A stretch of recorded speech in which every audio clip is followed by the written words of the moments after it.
Nurdin TV akaniti kemani amusumanu meni amaflela farafina katrete farafela ana badenya fulini barkapla fulisila ay kilinkina beladel maka sabuke ala maflelu kumadi na kunyol liha watirasi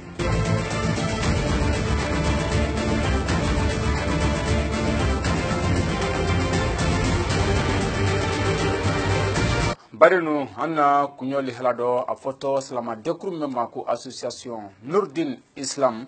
menyamo foloto el hazo seko Suleiman Sidibe kaban alele dekurla la sidendi farfina telebido fandoyan ne adifama ku UNESCO moba sek Suleiman Sidibe kaben salama yala sabatini ala wurikima abulu katrete do farfina ani faragbela odantel kanaye andinyol bulo el hazo sek Suleiman Sidibe Nindola kiliko kramo solo asoronfa alabala nema jirida otole elazo ansuman sidibe ni betro killa jankana kramoke asorona otole haja mariama sidibe alaba ala nema jirida a photo slama dekru memma ko association Nurdin Islam alele kala dekru sindi badi dekru men do dunen slama yala sabatini ala wuruki la lajine katrete farafina ani farabela Sangrika temine mendo moba membra slamaya de men kusebe ambra jamana men kono ya katrete farafina ani farabela membra fanka badi slamaya mabbi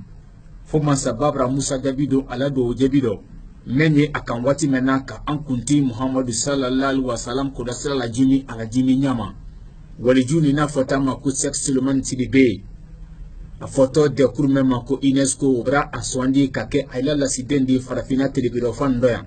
moba sex Suleiman Sidibe membra alasla ida islamadin shamana bekan jamana kono katrete fula jamana susu jamana ani tukuro jamana moba sex Suleiman Sidibe ka ben alla wajulu madina kono bi obrake munon fandi islamadin shamane kan islamaya de membani la khadi moba ndi islamadin kurfa dinkra kendo abraluma o menye kankan kile ala nadi fo amako aviation ka alaka na me ani dowu katrete kurana kran wala ko alikemadisi kara ben aybolo kramo solo abrake sababu di bi kam woshamana tubi kala don slamayado obrawa hamu bi woro ani ko jate uta kula jotulu oni anyandol mobani sex Suleiman Sidibe ala wajuli famba e demsen ne kan katrete musulu demsen yison ay bankibal do na musulu fana yison afrikel do musulu ye ay fari kulu sutra ka banfana ka mesido ye katoy ka pantalon ye katoy membra ke konoda fridi bislama de shamankan fo bra ke sababu di anna do shamante jabilabi moba sex Suleiman Sidibe ani ala de kurmol wanne bi hamo wasaba jati kankan kabila sex Suleiman Sidibe ko ale tana sela ala baran do nyasima ka ben slama yala sabatini ala urikima hambi folo ka ben anna kunyoli halama a photo kankan kila mema ko dalako ro men killa ku sansangbere ka bo sansangbere ma kwase dandal dia mana fotam manku anko ka ben oslaba kana tiyama andiol kasina bol kay kwase odingrado odanteli ye sori turubulo abrawati jambo ginin kayle kunu bra gbela ya burfentil ni sema tamala bela dina masla gilu kele ni kan ka bedal gon la tinyama o men bilini fo se bilebele okuna na ye dala ko kindani sukuna la fanto bela nyoma dala ko secteur de kuna si folo kun kayira ka ala sranu do ko albra kolon ya sema ne bla sena kuna sini nyeni ko do ko me ko hali bisa ko ne ko alla ta kuna fleganyo so na kula an ye mo yin la mi dan de me ka yoro ni bara amra mo yin ka kana ka dese amra commune mo ko kal tisi fo de ko fo mer basi amra yoro chama amra anyi mo chama fe anya yin na mo bon pour lo mo ba ka nye mo ba abe mi ne dise andemena de alaye anabiye kaslani bara kama so jama sumen silani ga ala kelen pele kalo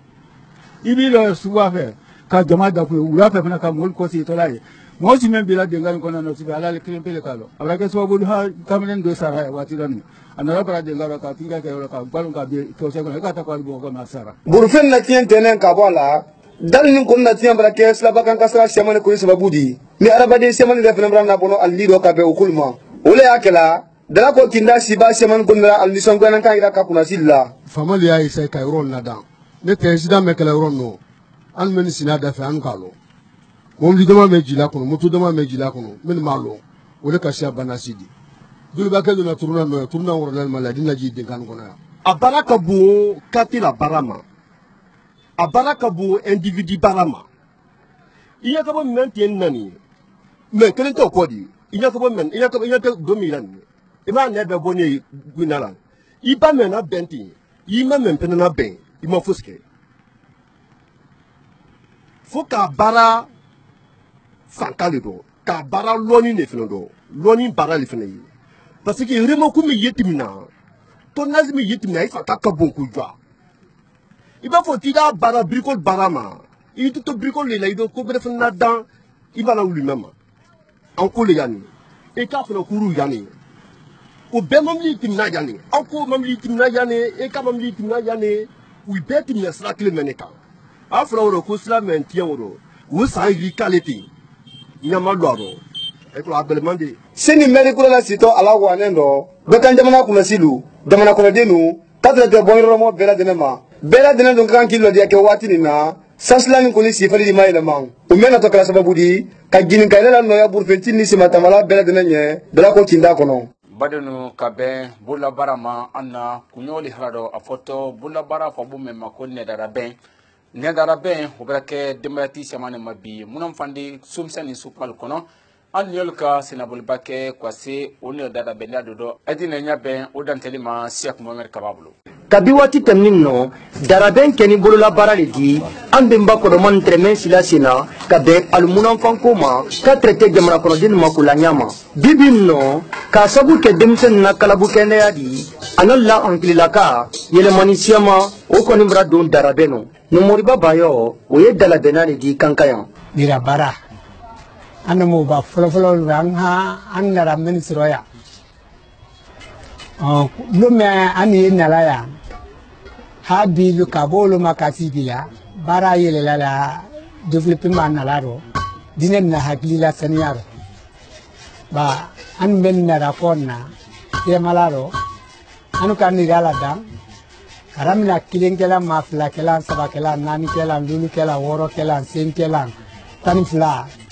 muatal lulu anu ora da muana bi ande ni aramna la talama kabla kilena kabla flala kabla sawala kabla nanna kabla lulla kabla woro la kabla sena kabla tan flala kabla tan lulla kabla muana kabla bisaban lulla kabla binanna ha bidulu kela lulla danadi ali n'a ka tɛrɛ darabɛnna minnu bara yɛlɛmani siyamana don alubarada lɔmɛn munafan ye jamana kɔnɔdenw kan ali y'a ɲɛyira kala kɔni k'olu ye mantɔrɔ siyaman de sɔrɔna a labaara nin nɔ men do ye baara muranko di ka traité mantɔrɔ bɛrɛlu ma an ye lomɛn dɔ fana ye komi ni bi komi ni borife mara caya a siyaman ye olu pièce dolu ye an ye sira dinɛ ni sira o dɔ bɛɛ na mais matériel yi dɛsɛ y'an kan dinɛ na borife matériel ladan do piston ni classe ni sakima ladan matériel manki le alu kan do do talo hakili di nala sona nalu ko soro adisi ladan aflana famali an torola kudulla ani ouvrier le di na fura ka fo ko kan na kunko gouvernement bada ko kawni dulalla ma kunko la kanya o yan sera doni ane ler menote bese kiletan lulu kala ni da kilima bo fu wati ni wati binyolo mobani miriya ye sela jamana kunasi foloman na demeni ma alla barada ni no setre ka ko ni ra baral bira ko mani kilimbo alekum bo ni ra tre wala ko mani la fra bela kana sana na te ni mamli de la meno pe brati o me ke bo bora le setre ka ye anye ni ra barala mraya wala ki aka ubuluka kabang ada amma gwen ada rabita ifwan gouvernement ngure ma nyala ndoko ka bɛn baara ni ɲatɔnɔ ma jamana kɔnɔ bɔɲɛnɔnɔmɔlu ka traité jamana kunnasilu ma bɛɛ lajɛlen ka kan k'i seko kɛlu ɲɛ ka sabati ni wuruki ladon a labaarada lɔ kamasɔrɔ a ye kɛra sababu le fana di ka baarabaliya kɛlɛ jamana kɔnɔ. badenu an na tɛsiri minnu ye majidɔ kankan kanba kɔnɔ n'a de fɔ a ma ko 3e région militaire de kankan o tɛsiriw ka kurufa tarata tɛmɛnɛ min bɛnda janvier karo tele fɔlɔ ma san 2019 ka se an na mɔgɔba fɛ n'a ye Seku Solomani Tilibedi ka bɛn sankura foli ma ka dugawu kɛ a ye ka traité jamana kɔnɔden bɛɛ lajɛlen ye o dantɛli kan na o ye Sori Ture bolo.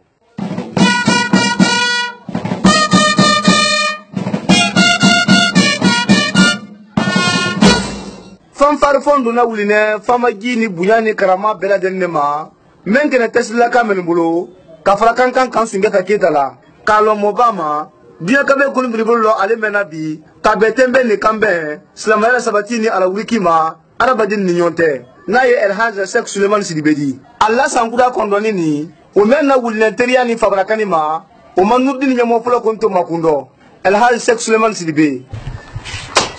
Amo na fama ya namla la kana isel mafu kana yedo okanye wala isa sangare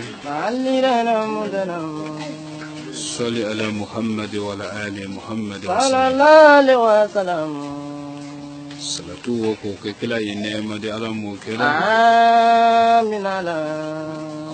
kila la bondi ngolo ka kelu yinema de ala mo tera amin ala ode kila la sahbalu ka kelu yinema de ala mo tera amin ala la jina islam afure be fen salatu ka kan ka ala nema luma ala mo kera amin ala ode satan do ka wali ninko da kun kelen do mo banra kana di arabadin ma hal bisa nyon kani ni nyona dia nyele kunina seni anato alasra nu kundo na do krekrenen na sa san wa flata an kono di kehere sandi nema ani here ni kuna dia san farafini farabia bela denenye sante le folo ni mbrabo alirena mundana bela ya meye jamana ni kono ala malawuli amin alaude kayira menu ye ala bulu jamana den ka magwen ka ala dunya ko la teriya ka sabati ala mu amin ala bo woni soto alu le folo ma alirena mundana alu menu ye kila den libi atenena amini bela ya memba kalu ka fani ni do ala mu amin alaudana bela yani sonto joma ko kofe alina mundana bela yana wudi kabo kankan kono ala mo amin alaudana kuna silu hami memba kala ala manu amin ala lajina kuna silu hami memba kala ala manu amin alaudana jamana mansake alfa ala ma de amin iri yasani me ala lajina de mano bi ala yedunya ka fanka dama ala mo kera amin ala kuna ire men lo ala jamana ni nakoro ka fanka dama ala mo kera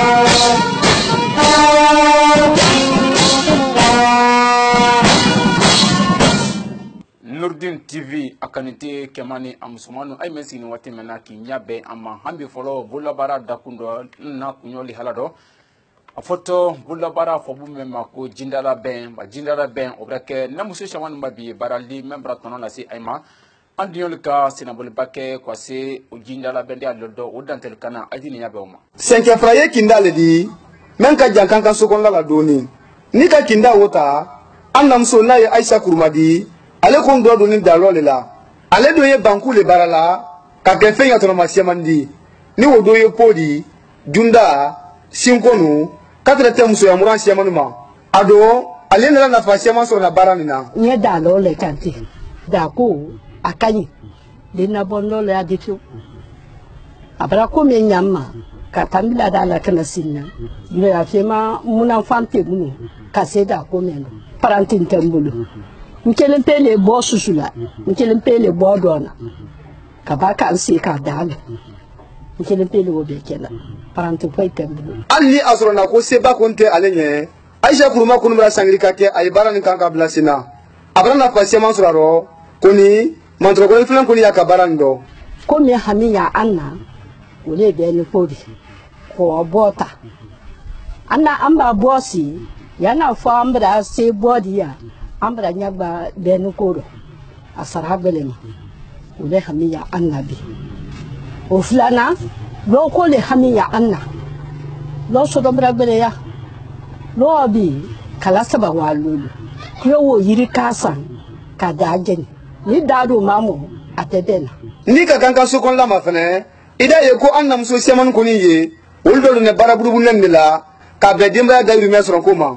ki bolosi annam so men namri asani men ko do wuro ni ke bisu suma ko badi alunye adi ban felen ka ke sababu di ka kalabu kende adi aluma ambra fin sankoro tani alla dando komi jamana mara mansal kaida kanya mema badeno ay mesini wati menna kinyabe ama fadafina katrete fadabela wole kato krende sila anna kunyo li halala ni ala sona masini andina nyonta ale wati kele na nay neganya mwanandi Nurdin TV li halasani nuko ta ko nyma ko di ayma assalamu alaikum wa rahmatullahi ta'ala wa barakatuh